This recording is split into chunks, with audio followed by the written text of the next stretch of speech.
ఇక డీటెయిల్స్ చూస్తే నల్లగొండ జిల్లా డిండి ప్రాజెక్టులో రొయ్య పిల్లల పంపిణీలో గోల్మాల్ జరిగింది. అధికారులు చేతివాటం మార్చారు. నాసిరకం రొయ్య పిల్లలను వదిలి అధికారులు చేతులు దులుపుకుంటున్నారు. వదిలిన పిల్లలు వదిలినట్లే చనిపోతున్నాయి. 5 లక్షల పై చిలుకు పిల్లలకు గాను కేవలం 15,000 పిల్లలు మాత్రమే వదిలారు. మిగిలిన రొయ్య పిల్లలు లెక్కలు చూపించటంలో అధికారులు నీళ్లు నమ్ముతున్నారు. అధికారుల నిర్లక్ష్యంతో మోసానికి గురైన మత్స్య కార్మికులు జిల్లా కలెక్టర్, మత్స్యశాఖ కమిషనర్ కు ఈ అవినీతి బాగోతంపై తగిన చర్యలు తీసుకోవాలని కోరారు.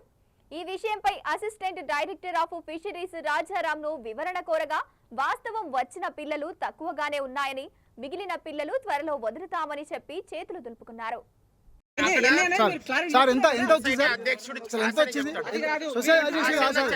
జిల్లా అధికారి సార్, మీరు జిల్లా అధికారి చైర్మన్ తో సంబంధం లేదు అసలు.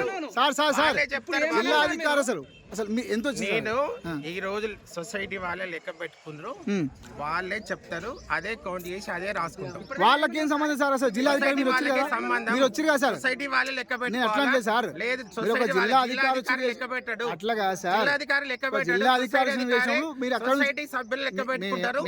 వాళ్ళని అడగండి, వాళ్ళు ఎంత చెప్తే అదే రాసుకుంటాం. మేమేమంటాం సార్, అక్కడ నుంచి మీరు వచ్చి కదా అసలు ఏం లేకుండా ఎవిడెన్స్ లేకుండా ఎట్లా అంటా ఒక ఆఫీసరు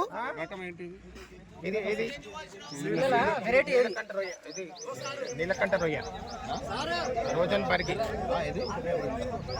నీలకంఠ రొయ్య. మామూలు PL20 రొయ్య సైజు పర్ఫెక్ట్గా వచ్చింది.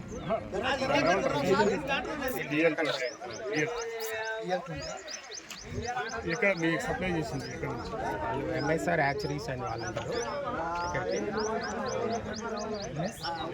వాళ్ళు MSR హ్యాచరీ వాళ్ళు మనకి సప్లై చేస్తారు సార్. ఎవరిది వాళ్ళది యాక్చువల్గా కాకినాడ ఉన్నట్టు, ఆంధ్ర, మొత్తానికి ఆంధ్ర.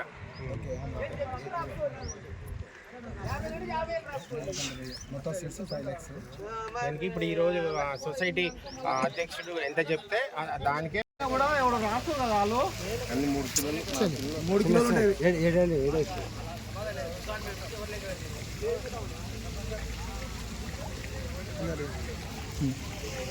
ఇదంతా ఆటోమేటిక్గా ఉంటుంది, వాళ్ళ దగ్గర ఉంటుంది. ఏముంటుంది ఇప్పుడు? ఏంది ఇది? అది తెలియదు సార్, ఇది ఏంది, దేని గురించి? సీడ్ ఎంత వచ్చిందని తెలియనికి అది అలా రాసుకుంటాం. తీర్మానం ఇచ్చినట్టే దాంట్లో ఎంత వచ్చిందని అలా రాస్తే తీర్మానం ఇచ్చినట్టు.